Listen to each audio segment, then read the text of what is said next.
నేను ఇప్పుడు మీకు చూపిస్తుంది అధ్యక్ష, ఇది Oxford compact English to English Telugu dictionary. ఇది సప్లై చేసింది గత ప్రభుత్వంలో ఉన్న జగన్మోహన్ రెడ్డి ప్రభుత్వం సప్లై చేసింది. ఈ బుక్ నే నేను చూపిస్తాను. 5 సంవత్సరాలు ఈ బుక్ నే పిల్లలకందరికి ఇచ్చారు. వెనకాల జగన్మోహన్ రెడ్డి గారి బొమ్మతో, నవరత్నాల బొమ్మతో ఉంది అధ్యక్ష. దీంట్లో నేను చూస్తూ ఉన్నాను అధ్యక్ష, ఇది 309 పేజ్. ఈ 309 పేజీలో అధ్యక్ష, గాడ్ అంటే ఏమిటి, అర్థం ఏమిటి అని దీంట్లో రాయాల్సింది. Dictionary English to Telugu. God అంటే the one spirit that Christians, Jews and Muslims believe made in the world. ఈ విశ్వాసాన్ని సృష్టించాడని ఇస్లాము, క్రైస్తవులు మరియు యూదు మతస్థులు నమ్మే దైవము అని రాసి ఉంది అధ్యక్ష. ఎంత దారుణమో చూడండి అధ్యక్ష. దేవుడు అంటే కేవలం ఇస్లాములు, క్రైస్తవులు, యూదు మతస్థులు నమ్మే ప్రార్థన గాడ్ ని గాడ్ అంటారట.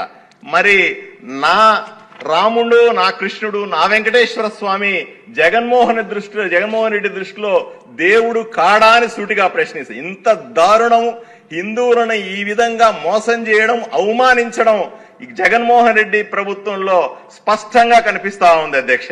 అదే సందర్భంలో మరి మీరేం చేశారండి? అదే సందర్భంలో మొన్ననే మన మంత్రి గారు లోకేష్ బాబు గారు పిలిచినప్పుడు మాకు ఈ డిక్షనరీ కూడా ఇచ్చారండి. ఇది పిల్లలకి ఇవ్వబోతున్నామనే డిక్షనరీ అధ్యక్ష. దీని ఇప్పుడు మనం పిల్లలకి కొత్తగా ఇస్తున్న డిక్షనరీ అధ్యక్ష. దీంట్లో 381 పేజీలో గాడ్ అంటే ఏమిటి అని రాసింది. గాడ్ అంటే the supreme being worshipped in different religious and practices.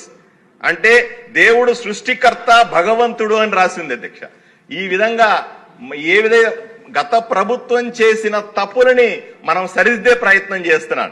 చిన్న బిడ్డల దగ్గర నుంచి కూడా మత విశ్వాసాలని దీంట్లో చొప్పించి పరమత సహనాన్ని పెంచడానికి మనం ప్రయత్నం చేస్తా ఉంటే, ఇంతకుముందు జగన్మోహన్ రెడ్డి ప్రభుత్వంలో చిన్నప్పటి నుంచి ఇతర మతాల మీద ద్వేషం, కేవలం ఒక ఇస్లామునో లేకపోతే క్రిస్టియన్లనో ప్రమోట్ చేసే విధంగా, వాళ్ళని గొప్పవాళ్లుగా చూపించే విధంగా చేసిన ప్రయత్నాన్ని ఈ రోజు ప్రజలందరూ కూడా ఈసడించుకుంటున్నారు అధ్యక్ష.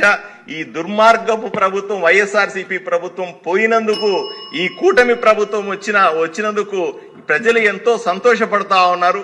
ఈ విషయాన్ని ప్రజలకు మీ ద్వారా చూపించే అవకాశం కల్పించినందుకు ధన్యవాదాలు తెలుపుకుంటున్నాను అధ్యక్ష. చాలా పిక్టోరియల్ గా అద్భుతంగా చూపెట్టారు.